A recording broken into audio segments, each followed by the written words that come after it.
তো তোমাদেরকে বলেছিলাম আমাদের শ্মশানবাসিনী মায়ের মন্দির তোমাদেরকে দেখাবো। তো চলো শ্মশানবাসিনী মায়ের মন্দির যাওয়া যাক। এটা যাওয়ারই রাস্তা, আর চারিদিকে পুরো মাঠ, মানে বাড়িঘর নাই। তো খুব জাগ্রত এই মাঠটা। তো আগে এখানে শ্মশান ছিল। তো শ্মশানবাসিনী মায়ের মন্দিরটা পুরো পাথরের। তো মানে পাথরের মায়ের মূর্তিটা। তো কালী পুজোর সময়তে আমাদের এখানে পুজো হয়, আমাদের গ্রামে কোনো মূর্তি হয় না, এই পুজোটাই হয় শ্মশানবাসীর মায়ের মন্দির, খুবই জাগ্রত। তো চলো তোমাদেরকে দেখাই মন্দিরটা। এটা হচ্ছে শ্মশানবাসীর মায়ের মন্দির, আর পুরো গাছে পুরো করা আছে। তো চলো, পুরো মানে এই গাছের ডাল কেউ কাটে না, মানে কাটা নিষিদ্ধ। তো চলো তোমাদের মায়ের মন্দিরটা দেখাই। এটা হচ্ছে মায়ের মানে মন্দির পুরো। তো পাথরের মা। দেখো আমার বাবুটা কী করছে, দেখো এই দেখো পুরো পাথরের।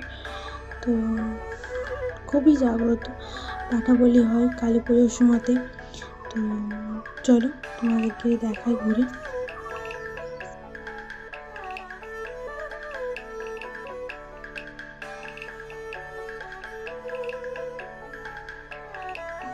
একটা পুকুর, মায়ের পুকুর, সন্ধ্যা হয়ে গেছিলো। তো তার জন্য ভালোভাবে দেখানো হচ্ছে না। তো এটা পুরো মায়ের পুকুর। এখানে কালী পুজোর সময় সবাই চান করে দুপুরবেলা। তো এটা মায়ের পুকুর, দেখো খুব সুন্দর জায়গাটা। এখানে বিকালবেলায় সবাই যায় আমাদের গ্রামে হাঁটতে হাঁটতে, বসে গল্প করে, খুব ভালো জায়গা। তো এই দেখো এটা মায়ের মন্দির, এখান থেকে সামনে পুকুরটা।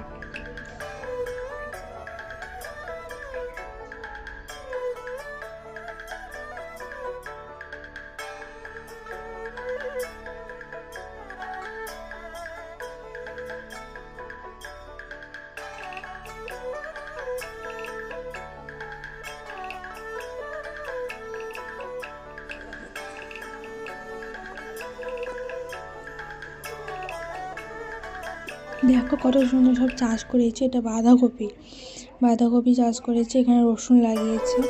তো মায়ের মন্দিরের পাশে পুরো চারিদিকে মাঠ, এখানে ফসল চাষ হয়।